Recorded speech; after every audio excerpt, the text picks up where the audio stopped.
The year 2025 was pretty big for the lore of League of Legends. Despite Riot cutting back on the amount of written stories, because truth be told, people don't really read that much, we got a massive amount of comics, we got story-driven minigames, and we got a lot of cinematics. And since everything was lined up, it means that the entire year of 2025 gave us one massive cohesive story. More importantly, it was a story that directly continued what happened in Arcane.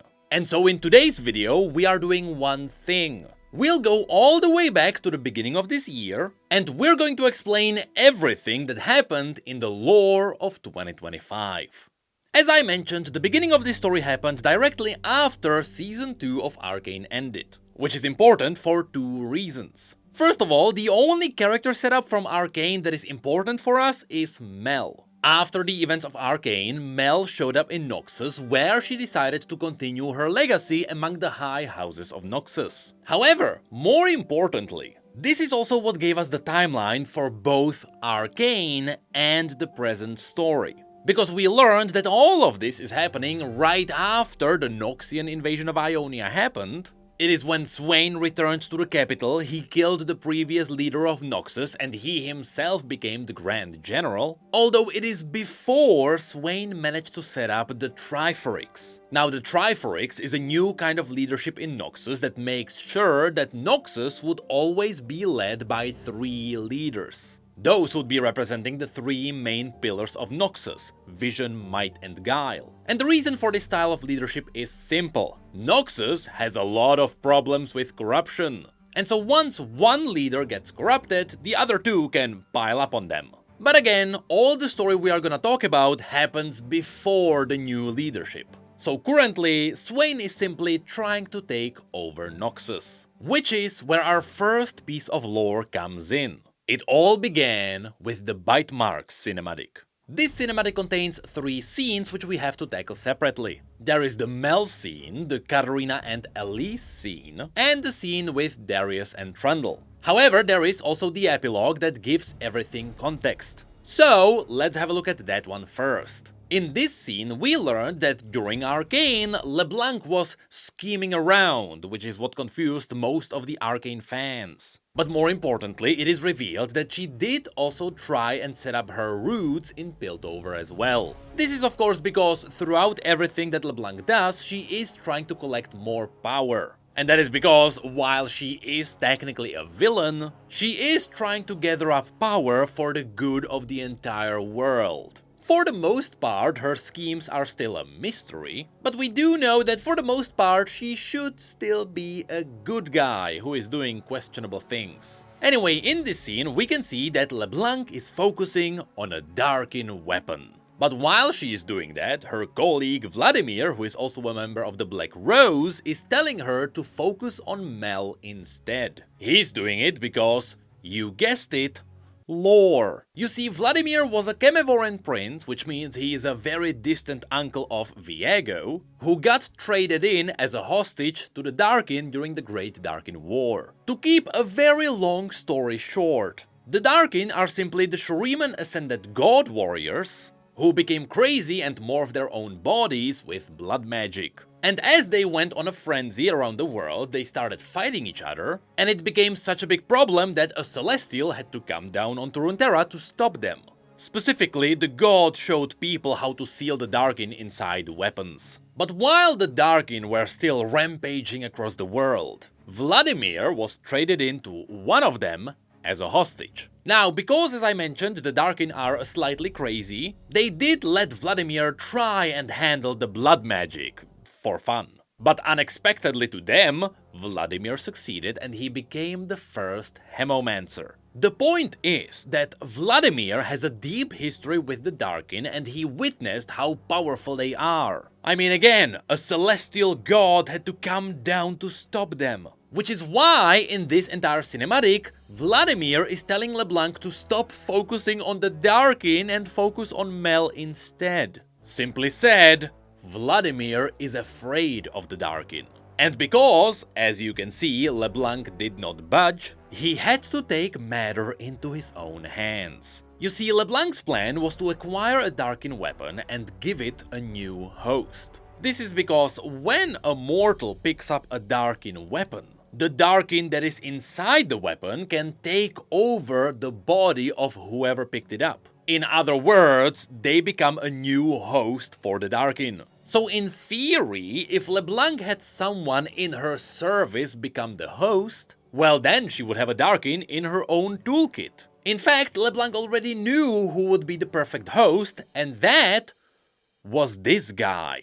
That's right, it is the guy whom you might remember from the cinematic. And that may make you wonder, why did Karina assassinate him? Did she know what was going on? Well, the answer was revealed in this image that Riot posted. Here we can see Vladimir's table in the halls of Crimson. Here you can see Vladimir's Kamavor and Gem. There are also some blood vials, and yes, those are Vladimir's claws. But most importantly, here you can also see the drawing of the guy. That's right, it turns out it was Vladimir who hired Karina to take him down. It was him who tried to stop LeBlanc behind her back. And so, that is exactly what Karina's part in the cinematic is all about. She snuck into the Silken Dance, she found her target, and she successfully took it down. But because LeBlanc knew that this was a very valuable person to her, she did have Elise try to protect him. Now, besides this, the cinematic did also have some scenes of the Noxian army invading the north. There we got Darius fighting Trundle for territorial dominance, and while Darius won, he got greatly wounded by True Ice. There is nothing really too important here besides the fact that this is setting up Darius as one of the 3 leaders of Noxus. Which brings us to the last scene here, which is Mel. And so, while the entire story of Mel is about marching into the capital of Noxus, because LeBlanc is now focusing on other things, it was Vladimir who sent his Hemomancers to stop her. Although they were greatly unsuccessful. And so later Mel arrived in Noxus, and that was all shown in the comic The Fourth Principle. There we got to see the great comeback of House Medarda into Noxus. In fact, you can see all the people around her speculating about what she might be doing here. But unfortunately, that is also where Mel's story kinda cuts off. We know she is back in Noxus, we know she might potentially do something with Swain later, but outside of that, that's kinda it. She is just a setup for now. So instead, the story focus goes back to LeBlanc, where Riot gave us more context through Mordekaiser's skin. You see, another very long story short. Mordekaiser, called San Uzal, was a powerful warlord who was conquering the world, but ultimately he was backstabbed by LeBlanc. Yes, LeBlanc is very old. Of course, we all know that he dies and he's so angry that he simply becomes the god of the afterlife. The point is that while San Uzal was still alive, he tempered with a lot of powerful magic, including death magic, to simply become unstoppable. Which is where the Bringer of Ruin comic comes in. Here we learned that after one of San Uzal's expeditions, his group got ambushed by a demon called Atakan. Although San Uzal did kill the demon, it wasn't before the demon took down one of his main champions called Katashli. Now, because Katashli was a powerful man in San Uzal's army as well as his friend, San Uzal did what everyone would in that situation. He took the magical scrolls he got from all of the conquests, and he used death magic to merge the body of Katashli and the defeated demon. And with this new monstrosity in his army, the conquering continued. But again, eventually it all stopped when he got backstabbed by LeBlanc. Fast forward to the present day and we are back at LeBlanc. Here she learned that the demon Atakan, who was still merged with Katashli, knew the location of the Darkin weapon she was after. It was even hinted that the demon likely knew about the location because it tempered with the spirit realm, which is where the Darkin likely was. And so LeBlanc grabbed the helmet that bound the demon and she started interrogating it. The issue is that while the demon and the mortal were merged, their memories were completely fractured, so LeBlanc had to draw out the demon alone. And she managed to do it through Balatro, Demon's Hand.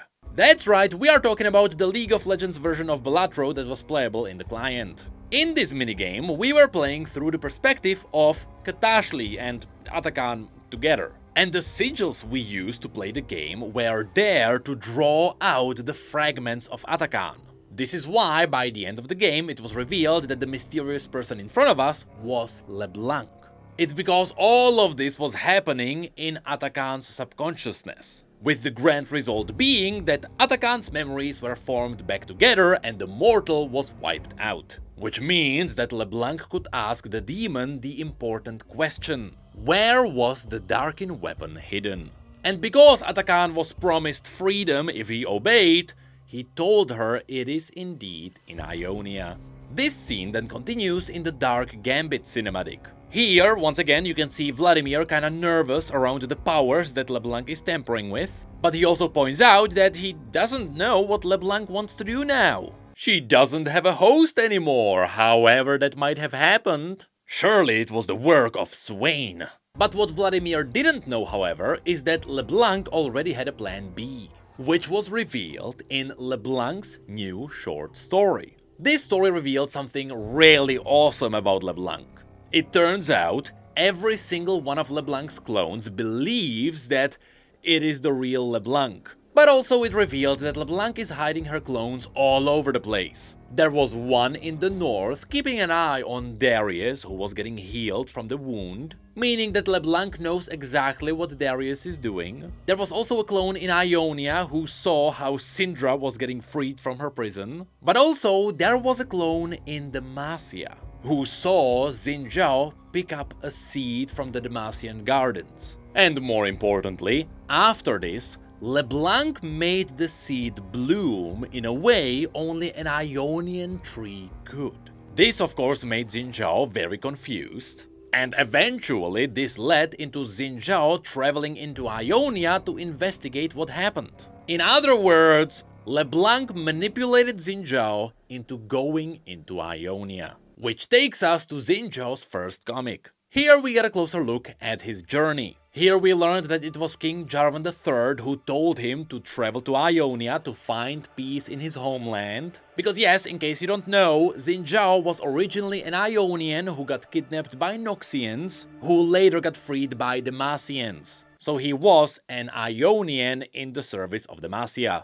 Anyway, after he landed in Ionia, he met Kennen, who told him about the Wild Blooms, which were little spirit blossoms that returned after the Noxian invasion. After which the two talk about the legend of the devoted Shrine Maiden, because the maiden was always depicted around the blooms. And that is where we learned about Yunara and the Darkin. The story we got here is a version of the story that was told to kids, meaning that this was the censored version without a lot of the hard-hitting truth. And so, according to this version of the story, the Darkin arrived in Ionia, and being the power-hungry monsters they were, they manipulated people into servitude and they waged wars against each other. To stop them, the devoted Shrine Maiden asked her patron for help, who came in from the spirit realm and joined her in her fights. Together, they defeated all the Darkin, after which the patron revealed that he lied to her. He too was a Darkin, and for that he decided to exile himself. Being the devoted maiden, the maiden followed him into exile. Of course, later we'll learn what really happened. But first, back to Xin Zhao, because there, after his talk with Kennen, Ionia got attacked by demons. This happened for two reasons. First of all, after the Noxian invasion, the Ionian lands were ravaged, and as a result, the spirits grew restless and feral. But also we know that LeBlanc released Atakan in Ionia. And so, as you'll see, there is a pretty good chance it was LeBlanc who caused the demonic invasion. Anyway, this then continues in the next minigame, which was the Retro Fighter. Here, Xin Zhao meets Yunara, who was previously locked in the Temple of Twilight. However, there was a disturbance in the spirit realm, which again either happened because the arcane just fired up or because of LeBlanc. This means that the Temple of Twilight was sent from the spirit realm into the physical realm, and seeing all the demons outside, Yunara ran out to help the people. And so, in this minigame, we got to see Yunara and Xin Zhao fight all the demons, and it all ended with the two of them defeating a greater demon. Although, in that fight, Xin Zhao broke his spear. In the epilogue of this part, we learned that while the heroes were out, someone invaded the Temple of Twilight, which is where we get to the Truth comic, which shows us what really happened. Here, as our heroes run to the Temple of Twilight, Xin Zhao gets a vision. This vision shows a broken Demacia attacked by the Darkin. And yes, there is a really good chance that this vision is given to Xin Zhao by LeBlanc to manipulate him. However, Kennen believed that the visions were given to him by whatever was in the Temple of Twilight. And so that was a really good chance to tell Xin Zhao about it. So, the truth is that Yunara was a member of the Kinku, specifically she was the Fist of Shadow. And during all the Darkin wars that were waged across Ionia, instead of just Yunara being the one defeating all the Darkin, it was another uncorrupted Darkin called Zahen who did it. And he arrived in Ionia with a message. It was a scroll that told the mortals how to seal the Darkin inside the weapons. This way, the mortals had a way to fight on their own. And so together it was Zahen with the support of Yunara who defeated all the Darkin in Ionia. However, during one of the battles, Zahen did face against Zolani, which is a Darkin that is really good at corrupting all the other ones with blood magic. So it is possible that from that point on, Zahen simply became a ticking bomb, and it was only a matter of time of when he would get corrupted. As a result, because he knew the inevitable would come, he decided to exile himself inside the Temple of Twilight, where he would be sealed inside his own glaive, and the entire temple would be sent into the spirit realm. To make sure that he would really stay in there, Yunara would go there with him to become his jailer. So the point is that Zahen, aka the Darkin weapon that LeBlanc was after, was in the Temple of Twilight. And we learned that LeBlanc knew about this because one of Vladimir's followers translated a script that was in Ionia which talked about the Temple of Twilight. And so now, because all the demons, Yunara was drawn out of the Temple of Twilight, which left Zahen unprotected. And so it is obvious that LeBlanc caused all of this because now the way was open. What's worse, before our heroes were able to get back to the temple vanished back into the spirit realm. At that point, Kennen confirmed that the only way inside now would be through the Trials of Twilight. And so, they had to prepare.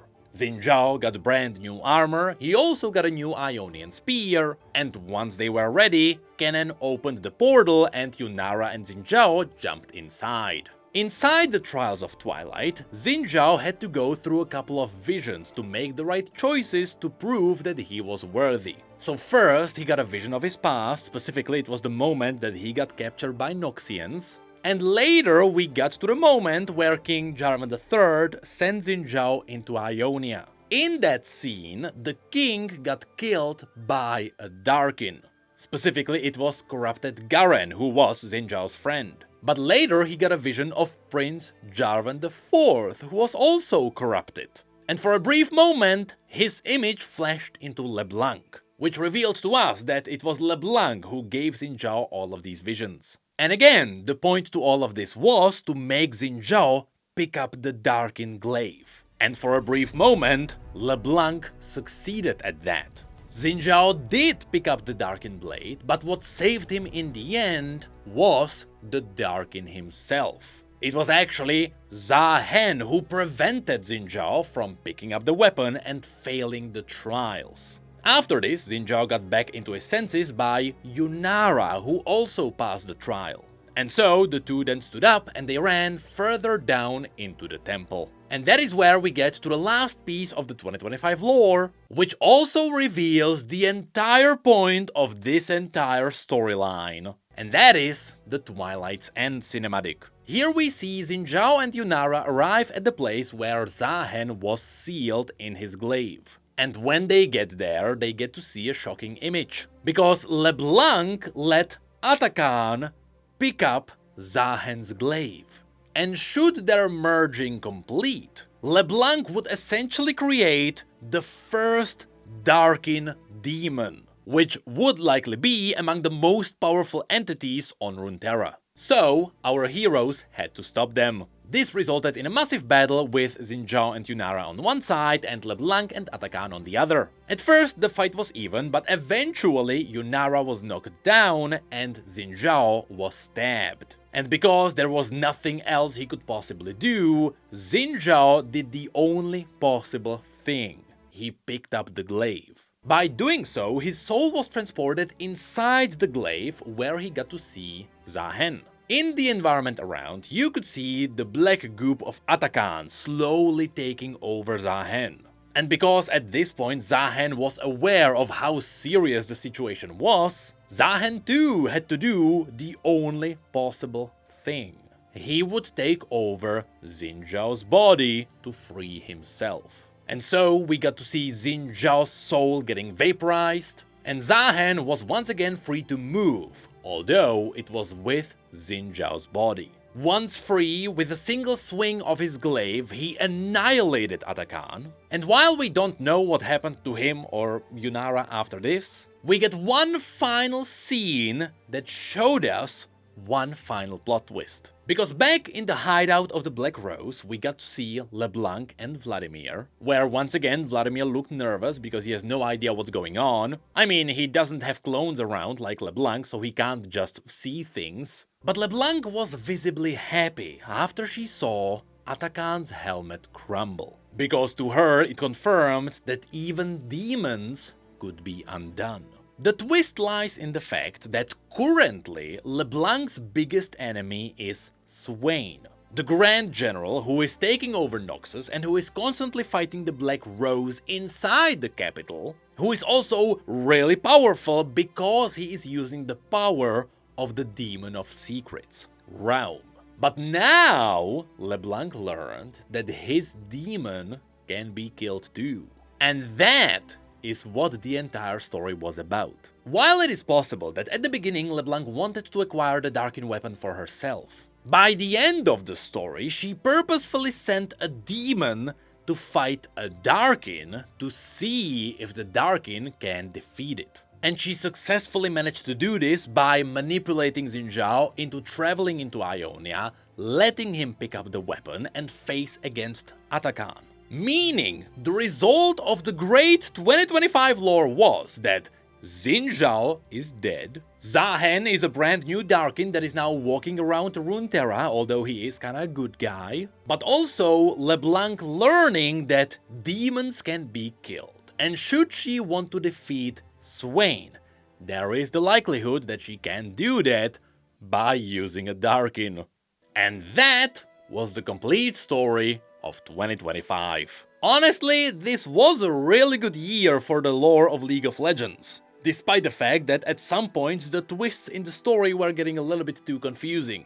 Especially with Yunara having like 3 separate versions of the story, where some of them were just legends. Also, it doesn't help that LeBlanc is just a mysterious character that does whatever most of the time. But yes, it seems like next stop is gonna be something happening with Swain, likely also meeting Mel. But before that, we know that we are heading into Demacia. But we already know that Noxians are gonna be doing stuff in Demacia, such as killing the king. And so what is gonna be happening throughout 2026? I have no idea. I just know that Demacia has the potential to start a lot of different storylines. And that also makes me wonder, what's gonna be the next Netflix show that they're gonna be working on?